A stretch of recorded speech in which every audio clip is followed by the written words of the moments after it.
बाबा जी और हुजूर जी की प्यार भरी सात संगत जी राधा स्वामी जी। पहला सवाल। एक बहन ने सवाल किया, बाबा जी, मैं अपने शरीर को यहाँ छोड़कर आपके साथ सचखंड जाना चाहती हूँ, कृपया मुझे अब ले चलिए।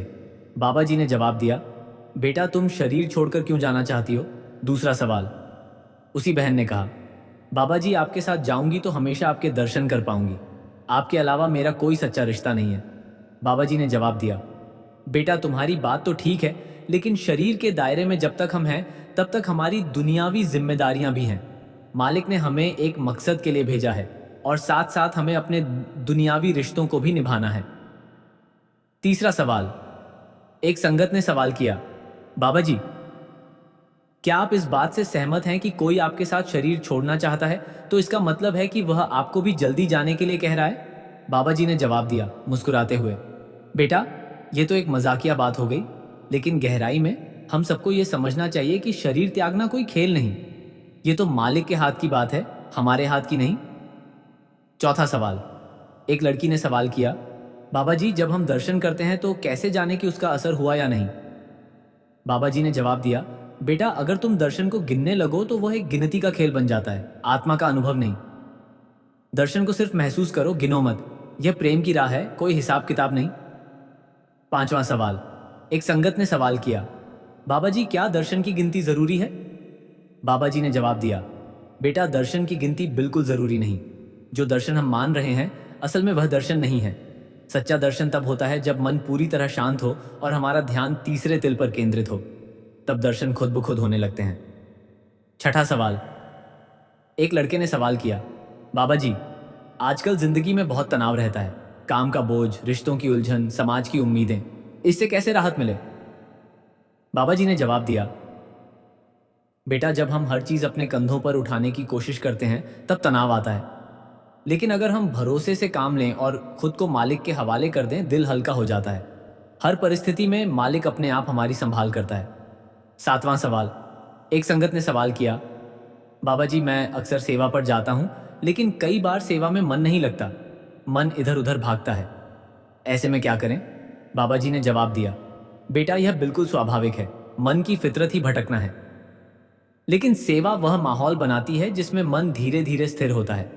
सेवा किसी और के लिए नहीं, खुद की आत्मा की सफाई के लिए होती है। जब भी मन दूर भागे उसे फिर से सेवा की ओर लाओ, यही अभ्यास तुम्हारी आत्मा की असली ताकत बनेगा। आठवां सवाल।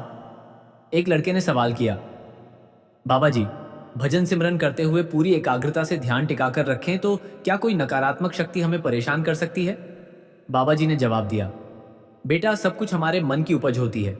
अगर हम सोचेंगे कि हमारे पीछे कोई है तो मन उस बात को सच मान लेगा। अगर सिमरन सच्चे मन से हो और शुरुआत सही तरीके से की जाए तो कोई भी नकारात्मक ऊर्जा तुम्हारा कुछ नहीं बिगाड़ सकती।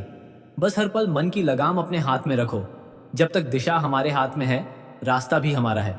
नौवां सवाल। एक बहन ने सवाल किया, बाबा जी जब हम कुछ गलत करने लगते हैं तो अंदर से एक आवाज आती है जो रोकती है, पर फिर भी हम वही कर बैठते हैं, ऐसा क्यों? बाबा जी ने जवाब दिया, बेटा वह हल्की सी आवाज तुम्हारी अंतरात्मा बोल रही होती है, तुम्हारा विवेक। लेकिन दुनिया का शोर इतना तेज है कि हम उस सच्ची आवाज को अनसुना कर देते हैं। हर किसी के भीतर विवेक की ताकत होती है जो सही और गलत का फर्क बताती है, लेकिन जब हम इच्छाओं के पीछे भागते हैं तो यह चेतना दब जाती है। 10वां सवाल। एक संगत ने सवाल किया, बाबा जी अगर हमसे कोई गलती हो जाए तो सच्चे मन से माफी कैसे मांगी जाए? बाबा जी ने जवाब दिया, बेटा गलती होना इंसान की फितरत है। यहां ऐसा कोई नहीं जिसने गलती न की हो, लेकिन सबसे अहम है गलती मानना और उससे सीखना। मालिक से माफी मांगने से कर्म खत्म नहीं होते, लेकिन जब हम गलती से सीख लेते हैं तो दोबारा गलती करने से बच जाते हैं। 11वां सवाल। एक लड़की ने सवाल किया, बाबा जी मेरे पापा ने तो बहुत पहले नामदान लिया था, लेकिन अब वह शराब और मांस खाते हैं। जब मैं टोकती हूं तो गुस्सा करते हैं, क्या करूं? बाबा जी ने जवाब दिया, बेटा माँ बाप को टोकना नहीं चाहिए, उन्हें जो करना है करने दो। जब समय आएगा उन्हें खुद समझ आ जाएगा। तुम्हारा काम है उन्हें सम्मान देना, न कि बहस करना। 12वां सवाल। वही लड़की बोली, बाबा जी मैं आगे पढ़ाई करना चाहती हूँ, लेकिन मेरे माता पिता मेरी शादी करवाना चाहते हैं। बाबा जी ने जवाब दिया, बेटा हर माँ बाप को लगता है कि बच्चों की जिम्मेदारियां पूरी करना उनका फर्ज है। तुम अपने माँ बाप से प्रेम से बात करो, उन्हें समझाने की कोशिश करो, वे जरूर समझेंगे। 13वां सवाल। एक लड़के ने सवाल किया, बाबा जी, जब भी पढ़ाई करने बैठता हूं तो मन इधर उधर भटक जाता है, क्या करूं? बाबा जी ने जवाब दिया, बेटा, ऐसा बहुतों के साथ होता है। अगर अभी मेहनत से पढ़ाई करेगा तो जिंदगी में आगे चलकर लाइफ आसान हो जाएगी। अगर अभी समय बर्बाद किया तो पूरी जिंदगी संघर्ष करनी पड़ेगी और दूसरों का मोहताज बनना पड़ेगा। 14वां सवाल। एक संगत ने सवाल किया, बाबा जी, मेरा मन किसी भी चीज में नहीं लगता। बाबा जी ने जवाब दिया, इशारा करते हुए, मैं जानता हूं तेरा मन कहां लगता है। बेटा, इंसान के अंदर इच्छाओं की कोई कमी नहीं होती, यही इच्छाएं मन को भटकाती हैं। लेकिन मालिक ने हमें विवेक नाम की शक्ति दी है, अगर हम उसी का सहारा लें तो मन को काबू कर सकते हैं। 15वां सवाल। एक लड़के ने सवाल किया, बाबा जी, मेरी माँ हमें सत्संग में ले जाना चाहती हैं, पर हम दोनों भाई टाल देते हैं, क्या हमें ऐसा करना चाहिए? बाबा जी ने जवाब दिया, बेटा, माँ बाप हमेशा अपने बच्चों के भले के लिए सोचते हैं। वे चाहती हैं कि तुम सही रास्ते पर चलो, इसीलिए सत्संग ले जाना चाहती हैं। उनकी बात मानने में ही भलाई है। 16वां सवाल। एक लड़के ने सवाल किया, बाबा जी, मेरा भाई गलत तरीके से पैसे कमाने की सोच रहा है, शॉर्टकट तरीके से। वह कहता है, अगर आप मना करेंगे तो रुक जाएगा। बाबा जी ने जवाब दिया, बेटा, हमेशा मेहनत और ईमानदारी से कमाई करनी चाहिए। गलत रास्ता भले ही आसान लगे, लेकिन अंत में दुख ही देता है। कम कमाओ, लेकिन सच्चे रास्ते से कमाओ, यही असली बरकत है। मकसद मन की शांति होनी चाहिए, न कि ज्यादा कमाई। 17वां सवाल। एक लड़के ने सवाल किया, बाबा जी, सरकारी नौकरी में ईमानदारी कैसे निभाऊं? जब ऊपर से दबाव आता है तो कुछ ना कुछ गलत करना पड़ता है। बाबा जी ने जवाब दिया, बेटा, तू अपनी तरफ से सच्चाई बनाए रख, बाकी उस ऊपर वाले पर छोड़ दे। अपनी तरफ से बेईमानी नहीं करनी और न ही किसी के साथ गलत करना है। 18वां सवाल। उसी लड़के ने पूछा, बाबा जी, महाराज जी कहते थे कि सेवा जरूर करनी चाहिए, पर मैं नहीं कर पा रहा। बाबा जी ने जवाब दिया, बेटा, हर चीज का एक समय होता है, तेरा वक्त भी जरूर आएगा। सब कुछ मालिक की मौज पर निर्भर है। 19वां सवाल। एक बहन ने सवाल किया, बाबा जी, कई बार दिल कुछ कहता है और दिमाग कुछ और, समझ नहीं आता कि किसकी सुनूं। बाबा जी ने जवाब दिया, बेटा, यह जीवन इसलिए मिला है ताकि हम मन पर विजय पा सकें, पर हम खुद उसके गुलाम बन बैठे हैं। जब उलझन आए तो दोनों पहलुओं का अच्छे और बुरे किन को तौलकर फैसला लेना चाहिए। 20वां सवाल। एक बहन ने सवाल किया, बाबा जी, मैं दूसरों की मदद करती हूँ, लेकिन वही लोग मुझे गलत समझते हैं। बाबा जी ने जवाब दिया, बेटा, तू अपने कर्म अच्छे रख, गिनती मत कर और किसी से उम्मीद मत रख। जब हम उम्मीदें बांधते हैं और वे टूटती हैं तो दुख होता है। बस मालिक पर भरोसा रख और अच्छे कर्म करते रहो। 21वां सवाल। एक बहन ने सवाल किया, बाबा जी, मैं कई सालों से सेवा कर रही हूं, लेकिन अब नामदान लेने का वक्त आया तो मन पीछे हट रहा है। बाबा जी ने जवाब दिया, बेटा, नामदान एक बड़ी जिम्मेदारी है। इसे तभी लेना चाहिए जब तुम खुद को इसके योग्य समझो। किसी के दबाव या दूसरों को देखकर नामदान नहीं लेना चाहिए। इस जिम्मेदारी को निभा सको तभी नामदान लो। 22वां सवाल। वही बहन बोली, बाबा जी, मैं अपनी माँ की मौत को अब तक नहीं भूल पाई हूँ। बाबा जी ने जवाब दिया, बेटा, जो हमारे दिल के करीब होते हैं उन्हें भूलना आसान नहीं होता, लेकिन समझो, जो आया है उसे एक दिन जाना भी है। 23वां सवाल। एक भाई ने कहा, बाबा जी, मेरे पास कोई सवाल नहीं, बस मुझे भजन सिमरन की ताकत दें और सिमरन करवाते रहें।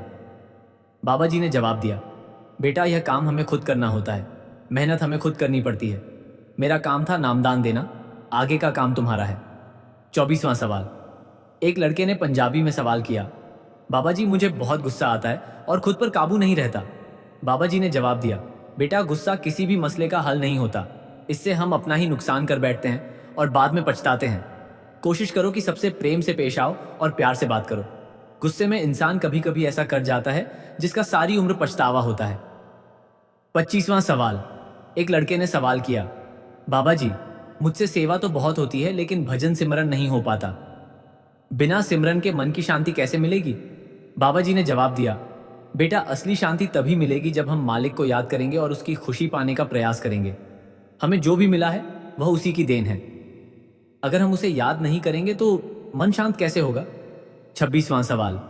एक बहन ने कहा, बाबा जी, मैंने अपना सेंटर बहुत प्रेम से तैयार किया है, उम्मीद है आप वहां पधारेंगे। बाबा जी ने जवाब दिया, बेटा, क्या तुम्हें लगता है कि बाकी संगत ने अपने सेंटर प्यार से नहीं बनाए होंगे? लेकिन चिंता मत करो, जब भी समय मिलेगा जरूर आऊंगा। 27वां सवाल। एक बहन ने सवाल किया, बाबा जी, आखिरी समय में आप ही मुझे लेने आना। बाबा जी ने जवाब दिया, बेटा अगर सिर्फ शब्दों में मांगोगी तो जवाब भी शब्दों में ही मिलेगा। अगर कर्मों से इसे प्रकट करोगी, करनी में जाहिर करोगी, तो कुछ मांगने की जरूरत नहीं रहेगी। मालिक अपने आप कृपा कर देगा। मालिक लफ्जों से नहीं, करनी से खुश होता है। 28वां सवाल। एक लड़के ने सवाल किया, बाबा जी, दिल्ली सेंटर में सेवा करते हुए मुझसे गलती हो गई। मैंने माफी मांगी लेकिन उन्होंने मेरा बैच रद्द कर दिया। बाबा जी ने जवाब दिया, बेटा गुरु घर में माफी की ही परंपरा है। गुरु तो हमेशा माफ कर देता है, लेकिन जिन सेवादारों को जिम्मेदारी दी गई है उन्हें नियमों का पालन करना पड़ता है। फिर भी तुम माफी मांगते रहो, एक दिन वे जरूर माफ कर देंगे। 29वां सवाल। एक बहन ने सवाल किया, बाबा जी, मैं कल पर्ची लेने आई थी, नहीं मिली। कुछ लोग झूठ बोलकर पर्ची ले गए, क्या झूठ का सहारा लेना चाहिए? बाबा जी ने जवाब दिया, बेटा अगर सच के रास्ते पर चलने के लिए झूठ बोलोगे तो काम कैसे चलेगा? शुरुआत ही झूठ से करेंगे तो क्या सफल होंगे? मालिक के घर देर हो सकती है लेकिन अंधेर नहीं। झूठ बोलकर पर्ची लेने से बेहतर है कि थोड़ी प्रतीक्षा कर लो। 30वां सवाल। एक लड़के ने सवाल किया, बाबा जी, मेरा मन पढ़ाई में नहीं लगता। मम्मी कहती हैं बस सेवा कर लिया करो, पर मन सेवा में भी नहीं लगता। बाबा जी ने जवाब दिया मुस्कुराते हुए, मुझे पता है तेरा मन कहाँ लगता है। बेटा पढ़ाई करेगा तो भविष्य में सुखी रहेगा, नहीं तो दूसरों पर निर्भर होना पड़ेगा। 31वां सवाल। उसी लड़के ने पूछा, बाबा जी, लोग सोशल मीडिया पर आपके और डेरे के फोटो वीडियो पोस्ट करते हैं, क्या ये सही है? बाबा जी ने जवाब दिया, बेटा अब सबको खुली छूट है, जो चाहो सोशल मीडिया पर डालो। समय बदल चुका है, लेकिन ध्यान रखो, खुली छूट का मतलब यह नहीं कि कुछ भी पोस्ट कर दो। डेरे और सत्संग घरों की मर्यादा का पालन करो, सोच समझकर पोस्ट करो। 32वां सवाल। एक लड़के ने सवाल किया, बाबा जी, डेरे में सेवादार मच्छर मारने के लिए उपकरण इस्तेमाल कर रहे थे, क्या इससे कर्म नहीं बनते? बाबा जी ने जवाब दिया हंसते हुए, बेटा अगर मच्छर काटेगा तो मलेरिया हो जाएगा। क्या मलेरिया होना अच्छी बात है? वैसे मेल मच्छर नहीं काटता, फीमेल मच्छर खून चूसती है। 33वां सवाल। एक लड़के ने सवाल किया, बाबा जी, हमारे भीतर मालिक के लिए तड़प क्यों नहीं है? मालिक को खुश करने के लिए क्या करें? बाबा जी ने जवाब दिया, बेटा आज इंसान ने खुद को एक छोटे से दायरे में बांध लिया है। वह सृष्टि की सबसे बड़ी शक्ति को भूल गया है और खुद को सबसे शक्तिशाली मानने लगा है। जब हम मालिक की रजा में रहेंगे और उसकी मर्जी के अनुसार चलेंगे, तभी उसकी खुशी मिलेगी। अगर कुछ मांगना है तो सीधे मालिक से मांगो, सब सुखदाता राम है, दूजा कोई देने वाला नहीं। 34वां सवाल। एक लड़की ने सवाल किया, बाबा जी, मैं बहुत ज्यादा सोचती हूँ, कभी कभी ओवर थिंकिंग से सिर में दर्द होता है। कोई हल्की सी बात कह दे तो उसे दिल से लगा लेती हूँ और बार बार सोचती रहती हूँ। बाबा जी ने जवाब दिया, बेटा जरूरत से ज्यादा सोचने से हालात नहीं बदलते, जो होना है वह होकर रहेगा। ज्यादा सोचना चिंता और तनाव को जन्म देता है। हर बात को दिल पर लेने के बजाय समझो, जो भी होता है मालिक की मर्जी से होता है। अगर कोई गलत कह दे तो उससे तुम्हारी सच्चाई नहीं बदलती। बेवजह परेशान मत हुआ करो। 35वां सवाल। एक लड़के ने सवाल किया, बाबा जी, जो लोग डॉग पालते हैं क्या उन्हें नॉनवेज देना चाहिए? बाबा जी ने जवाब दिया, बेटा जानवर को अगर शुरू से वेज खाने की आदत डालें तो नॉनवेज नहीं देना पड़ेगा। नॉनवेज देने के लिए किसी दूसरे जानवर का कत्ल करना पड़ता है और कल को हिसाब हमें ही देना पड़ेगा। जानवर भोग जूनियों में है, लेकिन इंसान की जूनी कर्म और भोग जूनी है। सोच समझकर चलने में ही भलाई है। 36वां सवाल। एक लड़के ने सवाल किया, बाबा जी, मेरी माँ कुछ लोगों को पसंद नहीं करती और चाहती हैं कि मैं उनसे दूरी बना लूं, क्या करूं? बाबा जी ने जवाब दिया, बेटा माँ बाप अगर सलाह देते हैं तो उसके पीछे कोई ना कोई वजह होती है। वे हमसे कहीं ज्यादा अनुभव रखते हैं। अगर माता जी को किसी से बात करना पसंद नहीं तो उनकी बात सुननी चाहिए, वे हमेशा हमारे भले की ही सोचती हैं। 37वां सवाल। एक लड़के ने सवाल किया, बाबा जी, मेरा पढ़ाई में बिल्कुल मन नहीं लगता, सेवा और सत्संग में मन लगता है। बाबा जी ने जवाब दिया, बेटा हर चीज का एक समय होता है। अगर आज पढ़ाई छोड़कर सेवा में लग गए तो कल अपने पैरों पर कैसे खड़े होंगे? शिक्षा बहुत जरूरी है, बैलेंस बनाकर चलो ताकि पढ़ाई भी होती रहे और सेवा भी। अगर अभी मेहनत कर ली तो जीवन आसान हो जाएगा। 38वां सवाल। एक बहन ने सवाल किया, बाबा जी, जब कोई अच्छा काम कर रहे हो तो भी लोग गलतियां निकालने लगते हैं और आलोचना करते हैं, नेगेटिव हो जाते हैं। बाबा जी ने जवाब दिया, बेटा दूसरों की बातों से फर्क नहीं पड़ना चाहिए। अंत में हमें जवाब मालिक को देना है, लोगों को नहीं। दुनिया ने बड़े बड़े संत महापुरुषों को भी नहीं बख्शा, फिर हम क्या चीज हैं? किसी की आलोचना से हमें कोई फर्क नहीं पड़ना चाहिए। अगर हम सही हैं तो सही हैं। मालिक की नजर में सही रहना जरूरी है, दुनिया से क्या लेना। 39वां सवाल।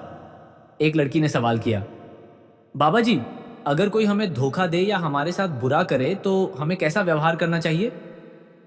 बाबा जी ने जवाब दिया, बेटा, हमें खुद से यह वचन लेना चाहिए कि किसी के साथ गलत व्यवहार नहीं करेंगे। अगर हम बदले की भावना से वही कदम उठाएंगे तो फिर हमारे और उसके बीच क्या क्या फर्क रहा? हम भी उस कर्म के भागीदार बन जाएंगे। कोई बुरा करे तो उसे करने दो, कल मालिक अपने आप उससे हिसाब लेगा। हमें अपनी तरफ से किसी का बुरा नहीं करना चाहिए। 40वां सवाल। एक बहन ने सवाल किया, बाबा जी, मैं नर्सिंग का कोर्स कर रही हूँ, क्या मैं आपकी सेवा में रह सकती हूँ? मैं आपका बीपी शुगर टेस्ट कर दिया करूंगी और पाठी भी हूँ। बाबा जी ने जवाब दिया हंसते हुए, मेरा बीपी चेक करोगी या बढ़ाओगी? मेरी संगत की मिठास के कारण ही तो मेरी शुगर बढ़ी हुई है। 41वां सवाल। एक लड़के ने सवाल किया, बाबा जी, खुद को शराब और सिगरेट से कैसे दूर रखें? बाबा जी ने जवाब दिया, बेटा, एक होती है जरूरत, एक होती है चाहत। रोटी जरूरत है, लेकिन ये चीजें चाहते हैं, मन की चाहतें। जब तक हम मन को काबू नहीं करेंगे तब तक चाहतों से दूर नहीं रह पाएंगे। अगर नहीं मानेंगे तो कल हिसाब देना पड़ेगा। 42वां सवाल। एक बहन ने सवाल किया, बाबा जी, जब मैं किसी नई जगह जाती हूं तो घबराहट होती है। बाबा जी ने जवाब दिया, बेटा, यह सिर्फ तुम्हारे साथ नहीं, सबके साथ होता है। नई जगह पर अपनेपन का एहसास नहीं होता, लेकिन बार बार जाओगी तो माहौल में ढलने लगोगी, फिर घबराहट नहीं होगी। 43वां सवाल। एक लड़के ने सवाल किया, बाबा जी, मुझे नामदान लिए 24 से 25 साल हो गए। पहले ध्यान लग जाता था, अब नहीं लग पाता, मार्गदर्शन करें। बाबा जी ने जवाब दिया, बेटा, हमें सिर्फ अपनी करनी पर ध्यान देना है। ध्यान आना हमारे बस की बात नहीं है। धुन 24 घंटे हमारे अंदर बज रही है। हमें बस कोशिश करनी है, जब मालिक चाहेगा तभी ध्यान लगेगा। परखों में नहीं पड़ना है। मालिक के घर किसी चीज की कमी नहीं, वह तो देने के लिए ही बैठा है। 44वां सवाल। एक संगत ने सवाल किया, बाबा जी, गंगू डाकू की कहानी हमें क्या संदेश देती है? बाबा जी ने जवाब दिया, बेटा, गंगू की कहानी सिखाती है, जब किसी पर गुरु की कृपा हो जाती है तो सूली भी फूलों की सेज बन जाती है। गंगू ने गुरु के हुक्म में रहकर भजन सिमरन किया और गुरु ने उसके कर्मों का निपटारा करवाया। गुरु उसी का हाथ पकड़ते हैं जो गुरु के हुक्म में रहता है। 45वां सवाल। एक लड़के ने सवाल किया, बाबा जी, महाराज सावन सिंह जी ने गंगू को शराब पीने की अनुमति क्यों दी? बाबा जी ने जवाब दिया, बेटा, गुरु जानते थे कि गंगू की लत इतनी गहरी है कि उसे एक बार में नहीं छुड़ा सकते। उन्होंने उसे प्रेम से समझाया, और जब गंगू ने शराब पीने की कोशिश की तो उसे गुरु के दर्शन होने लगे और धीरे धीरे उसकी लत खुद ही खत्म हो गई। यह गुरु की कृपा का चमत्कार है। वे जानते हैं कि किसको कैसे संभालना है। 46वां सवाल। एक संगत ने सवाल किया, बाबा जी, गंगू ने पुलिस के सामने आत्मसमर्पण क्यों किया? बाबा जी ने जवाब दिया, बेटा, क्योंकि गुरु ने उसे कहा, तू अपने कर्मों को भोगने के लिए खुद को पुलिस के हवाले कर दे और जो सजा मिले उसे खुशी खुशी भोग। गंगू ने एक बार भी सवाल नहीं किया। उसने आज्ञा का पालन किया, जेल में भजन सिमरन किया और वहीं उसकी सांसें थम गईं। गुरु ने उसे अपने साथ ले लिया। 47वां सवाल। एक लड़की ने सवाल किया, बाबा जी, गंगू की कहानी से हमें क्या सीखनी चाहिए? बाबा जी ने जवाब दिया, बेटी, इस कहानी से सीखो, गुरु का हाथ मिल जाए तो जीवन बदल जाता है। गंगू डाकू था, शराबी था, लेकिन गुरु की दया ने उसे संत बना दिया। इसलिए गुरु के प्रति समर्पित रहो। चाहे गलतियां हों, चाहे पाप हों, गुरु उन्हें माफ कर सकता है और नया रास्ता दिखा सकता है। 48वां सवाल। एक संगत ने सवाल किया, बाबा जी, गुरु के हुक्म में रहना इतना जरूरी क्यों है? बाबा जी ने जवाब दिया, बेटा, क्योंकि गुरु देखता है किसी के लिए क्या रास्ता ठीक है। वह जानता है कि आत्मा को कब क्या चाहिए। अगर तुम गुरु के हुक्म में रहोगे तो वह तुम्हारे कर्मों का बोझ हल्का कर देता है। जैसे गंगू के सारे पाप धो दिए गए। गुरु का हुक्म मानना ही सबसे बड़ी साधना है। 49वां सवाल। एक लड़के ने सवाल किया, बाबा जी, अगर मैं गुरु से मिलना चाहूं तो क्या करूं? बाबा जी ने जवाब दिया, बेटा, गुरु से मिलना यह सिर्फ बाहरी मिलन नहीं, असली मिलन तो दिल से होता है।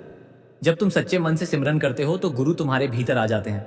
बाहरी दर्शन तो एक सौगात है, लेकिन भीतरी दर्शन ही असली है। गुरु सबके लिए हैं, सबके साथ हैं, बस तुम्हें उन्हें अपने अंदर पुकारना है। 50वां सवाल। एक बहन ने सवाल किया, बाबा जी, मैं नामदान के बाद भी अपनी बुरी आदतों को नहीं छोड़ पा रही। क्या मुझसे कोई उम्मीद नहीं? बाबा जी ने जवाब दिया, बेटा कभी हार मत मानो। बुरी आदतें सालों में बनी हैं, उन्हें छोड़ने में भी समय लगेगा। गंगू ने भी एक दिन में शराब नहीं छोड़ी। धीरे धीरे गुरु की कृपा से उसकी आदत खत्म हो गई। बस तुम कोशिश करती रहो, सिमरन करो और गुरु से प्रार्थना करो कि वह तुम्हें ताकत दें। एक दिन तुम भी अपनी आदतों पर जीत हासिल कर लोगी। 51वां सवाल। एक संगत ने सवाल किया, बाबा जी, जीवन में सबसे बड़ी सफलता क्या है? बाबा जी ने जवाब दिया, बेटा, सबसे बड़ी सफलता संडीडे अपने मन को जीत लेना है। गंगू ने डाके डाले, लूटे, लेकिन जब उसने अपना मन जीत लिया तो वह सबसे बड़ा विजेता बन गया। संसार की सारी सफलताएं मन को जीतने के आगे कुछ भी नहीं। जो मन को जीतता है वही जीवन में सच्चा राजा है। 52वां सवाल। एक लड़के ने सवाल किया, बाबा जी, मुझे जीवन में सही रास्ता कैसे मिलेगा?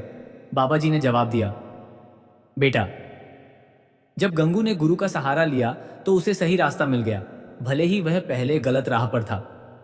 तुम भी गुरु का सहारा लो, वह तुम्हें सही रास्ता दिखा देगा। बस अपना अहंकार छोड़ो, गुरु की शरण में आओ और देखो रास्ता अपने आप खुल जाएगा। गुरु से बड़ा कोई मार्गदर्शक नहीं। 53वां सवाल। एक बहन ने सवाल किया, बाबा जी, जब हम गलत रास्ते पर हों तो कैसे पता चले? बाबा जी ने जवाब दिया, बेटी, जब तुम्हें अपने के पर शांति न मिले, जब रात को नींद ना आए, जब मन में बेचैनी हो, समझो रास्ता गलत है। गंगू को भी शांति नहीं मिल रही थी, इसलिए वह गुरु के पास आया। तुम्हारी अंतरात्मा ही तुम्हें बताएगी, बस उसे सुनो और गुरु की शरण में आओ। 54वां सवाल। एक संगत ने सवाल किया, बाबा जी, गुरु की कृपा सब पर क्यों नहीं होती?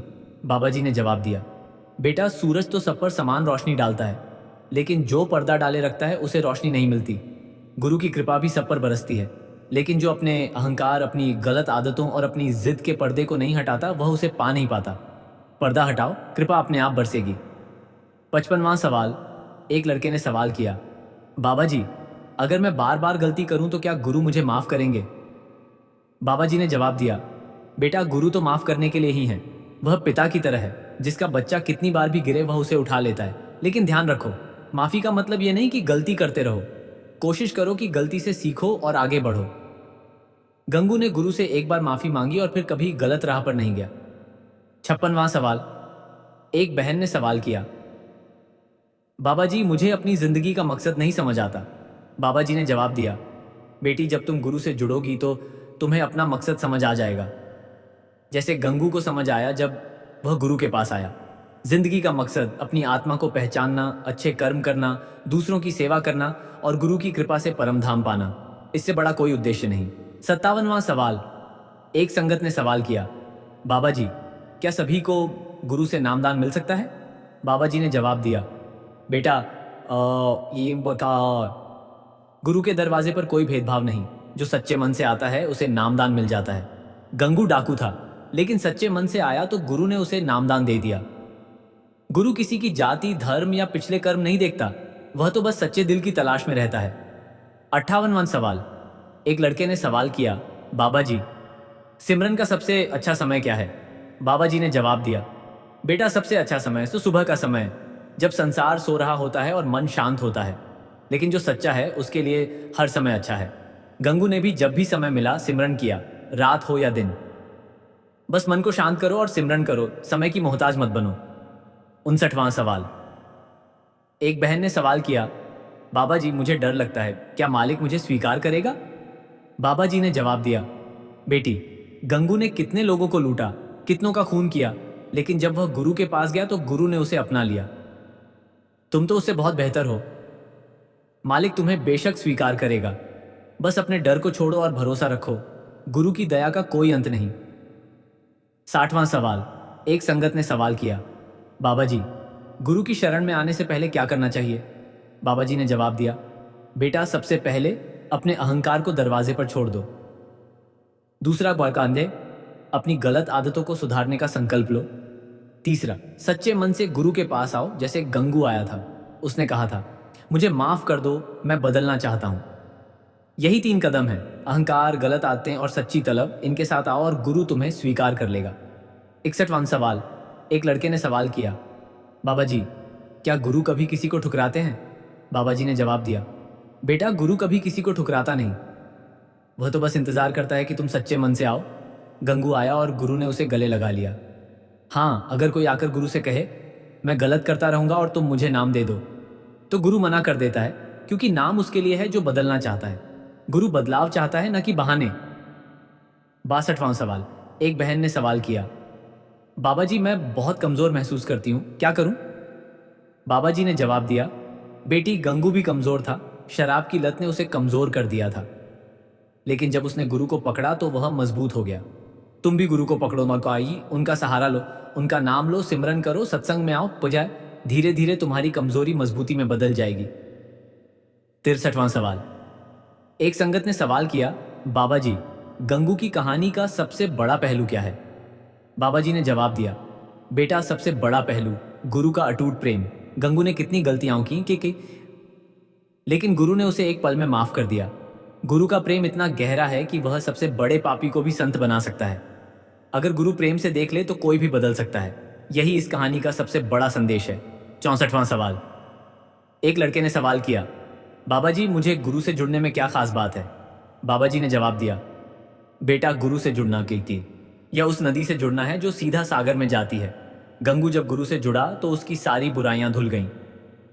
तुम भी गुरु से जुड़ो, वह तुम्हारे कर्मों का बोझ हल्का कर देगा, तुम्हें सही रास्ता दिखाएगा और तुम्हारे जीवन में शांति लाएगा। बस करना यह है, गुरु की शरण में आना और उनके बताए रास्ते पर चलना। 65वां सवाल। एक बहन ने सवाल किया, बाबा जी क्या हमें गुरु से डरना चाहिए? बाबा जी ने जवाब दिया, बेटी गुरु से डरना नहीं, प्रेम करना चाहिए। गंगू डाकू था, लेकिन जब उसने गुरु को देखा तो उसे प्रेम हो गया, डर नहीं। गुरु डराने वाला नहीं बल्कि अपनाने वाला है। उनसे डरने की बजाय उनसे प्यार करो, वह प्यार ही तुम्हें सही रास्ते पर ले जाएगा। 66वां सवाल। एक संगत ने सवाल किया, बाबा जी क्या गुरु के बिना सिमरन का कोई फायदा नहीं? बाबा जी ने जवाब दिया, बेटा सिमरन तो हर किसी को फायदा देता है, लेकिन गुरु से मिला हुआ नाम वह चाबी है जो सीधे मालिक के दरवाजे को खोलती है। गंगू ने गुरु से नाम पाया और वह नाम उसे सचखंड ले गया। बिना गुरु के नाम का असर होता है, लेकिन गुरु के नाम का असर बहुत गहरा होता है। यही अंतर है। 67वां सवाल। एक लड़के ने सवाल किया, बाबा जी अगर मैं गुरु की शिक्षाओं पर न चलूं तो क्या होगा? बाबा जी ने जवाब दिया, बेटा जो गुरु की शिक्षाओं पर नहीं चलता वह अपना ही नुकसान करता है। जैसे एक मरीज जो डॉक्टर की दवा न ले वह खुद बीमार रहेगा। गुरु ने जो रास्ता बताया वह इसीलिए बताया ताकि तुम सुखी हो सको। अगर तुम उस पर नहीं चलोगे तो कष्ट तो तुम्हें ही उठाना पड़ेगा, गुरु को नहीं। 68वां सवाल। एक बहन ने सवाल किया, बाबा जी गुरु की सबसे बड़ी दया क्या है? बाबा जी ने जवाब दिया, बेटी गुरु की सबसे बड़ी दया तुम्हें अपने पापों का एहसास कराना और उनसे निकलने का रास्ता दिखाना। गंगू को गुरु ने उसके पापों का एहसास कराया और फिर उसे उन पापों से मुक्त कर दिया। यही गुरु की सबसे बड़ी दया है। अंधेरे में चिराग दिखाना, बाकी रास्ता तुम्हें खुद चलना है। 69वां सवाल। एक संगत ने सवाल किया, बाबा जी क्या गंगू जैसा बदलाव हर किसी में हो सकता है? बाबा जी ने जवाब दिया, बेटा गंगू में जो बदलाव हुआ वह हर उस व्यक्ति में हो सकता है जो सच्चे मन से गुरु की शरण में आए। गंगू कोई खास नहीं था, वह भी एक इंसान था और हर इंसान में बदलने की क्षमता होती है। बस उसे एक प्रेरणा चाहिए, एक हाथ चाहिए और वह हाथ गुरु ही दे सकता है। 70वां सवाल।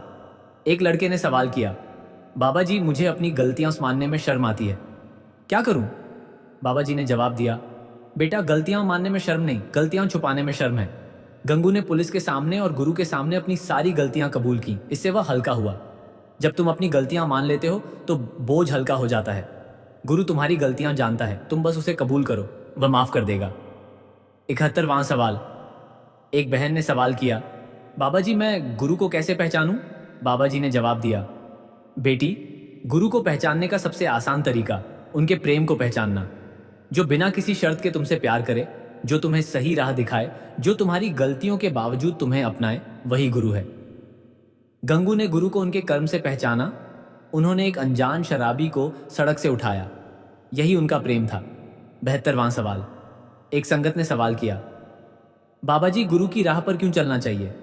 बाबा जी ने जवाब दिया, बेटा क्योंकि गुरु की राह ही वह राह है जो तुम्हें इस दुनिया के कष्टों से बाहर निकालती है। गंगू ने गुरु की राह पकड़ी तो उसे जेल में भी शांति मिली, उसे मौत के वक्त भी सुकून मिला। गुरु की राह ही वह राह है जो तुम्हें जन्म मृत्यु के चक्र से बाहर निकालती है और उस परम धाम तक पहुंचाती है। 73वां सवाल। एक लड़के ने सवाल किया, बाबा जी, क्या गुरु का नाम हमेशा याद रखना चाहिए?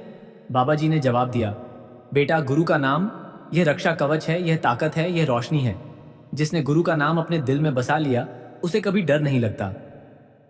गंगू जब मरा तो उसकी जबान पर गुरु का नाम था। गुरु का नाम हर पल याद रखना चाहिए, क्योंकि वह नाम ही तुम्हारा सच्चा सहारा है, इस दुनिया में भी और इसके बाद भी। 74वां सवाल। एक बहन ने सवाल किया, बाबा जी, मैं गुरु से अलग क्यों महसूस करती हूं? बाबा जी ने जवाब दिया, बेटी, जब गंगू ने शराब पीने की कोशिश की तो उसे गुरु के दर्शन हुए, यानी गुरु उससे अलग नहीं थे। गुरु तुमसे कभी अलग नहीं होते, तुम्हारा अपना मन ही तुम्हें अलग महसूस करवाता है। जब तुम सिमरन करोगी, सत्संग में आओगी, सेवा करोगी, तो यह अलगाव का एहसास खत्म हो जाएगा और तुम गुरु के करीब महसूस करोगी। 75वां सवाल। एक संगत ने सवाल किया, बाबा जी, गंगू की कहानी से हमें क्या लेना चाहिए? बाबा जी ने जवाब दिया, बेटा, इस कहानी से हमें 3 बातें सीखनी चाहिए। पहली, गुरु की कृपा किसी को भी बदल सकती है, चाहे वह कितना भी बुरा क्यों ना हो। दूसरी, गुरु के हुक्म में रहने से सारे कर्म खत्म हो जाते हैं। तीसरी, सच्चे मन से गुरु को पकड़ने पर वह तुम्हें कभी नहीं छोड़ता। यही 3 शिक्षाएं गंगू की कहानी की सबसे बड़ी पूंजी हैं। 76वां सवाल। एक लड़के ने सवाल किया, बाबा जी, मुझे अपने आप पर भरोसा नहीं है, क्या करूं? बाबा जी ने जवाब दिया, बेटा, खुद पर भरोसा ना हो तो गुरु पर भरोसा कर लो, वह तुम्हारी ताकत बन जाएगा। गंगू को खुद पर भरोसा नहीं था, लेकिन उसने गुरु पर भरोसा कर लिया और गुरु ने उसे संभाल लिया। जब तुम गुरु पर भरोसा करोगे तो वह तुम्हें ताकत देगा, तुम्हें सही रास्ता दिखाएगा और तुम्हारी कमजोरी को मजबूती में बदल देगा। 77वां सवाल। एक बहन ने सवाल किया, बाबा जी, क्या हम गुरु से अपनी समस्याएं कह सकते हैं? बाबा जी ने जवाब दिया, बेटी, गुरु तो माँ बाप से भी बढ़कर हैं, उनसे तुम्हारी हर बात कही जा सकती है। गंगू ने गुरु से कहा, मैं डाके डालता हूं, मैं शराब पीता हूं, मुझे बदल दो। उसने अपनी सारी समस्याएं कह दी और गुरु ने उसे संभाल लिया। तुम भी अपनी हर समस्या गुरु से कहो, वह सुनता है और वह हल भी निकालता है, बस तुम ईमानदारी से कहो। 78वां सवाल। एक संगत ने सवाल किया, बाबा जी, गुरु के बताए रास्ते पर चलना मुश्किल क्यों लगता है? बाबा जी ने जवाब दिया, बेटा, क्योंकि गुरु का रास्ता हमारी आदतों के खिलाफ होता है। हमें अपनी बुरी आदतें छोड़नी पड़ती हैं जो मुश्किल लगती हैं। लेकिन गंगू ने देखा शराब छोड़ना मुश्किल था, लेकिन गुरु की कृपा ने उसे इतना आसान कर दिया कि वह खुद ही बोतल तोड़ने लगा। गुरु की कृपा से मुश्किल भी आसान हो जाती है, बस पहला कदम उठाना होता है। 79वां सवाल। एक लड़के ने सवाल किया, बाबा जी, गुरु हमें क्यों याद रखना चाहिए? बाबा जी ने जवाब दिया, बेटा, गुरु को याद रखना यह अपने असली मित्र को याद करने जैसा है। जब गंगू ने गुरु को याद रखना शुरू किया तो उसकी जिंदगी बदल गई। गुरु को याद रखने से मन शांत होता है, क्योंकि तुम जानते हो कि कोई है जो तुम्हें संभालेगा। इस दुनिया में सब छोड़ जाते हैं, लेकिन गुरु कभी नहीं छोड़ता, बस उसे याद रखो। 80वां सवाल। एक बहन ने सवाल किया, बाबा जी, इस सत्संग का आखिरी संदेश क्या है? बाबा जी ने जवाब दिया, बेटी, आखिरी संदेश बहुत सरल है। गुरु को पकड़ो, उनके नाम को दिल में बसाओ और उनके हुक्म में रहो। गंगू को देखो, वह डाकू था, लेकिन गुरु ने उसे राजा बना दिया। तुम भी उस राह पर चलो, सिमरन करो, सेवा करो, सत्संग में आओ और गुरु के प्रेम को अपने जीवन में उतारो। बाकी सब गुरु खुद संभाल लेंगे। यही सबसे बड़ा सत्य है और यही आखिरी संदेश भी। राधा स्वामी जी।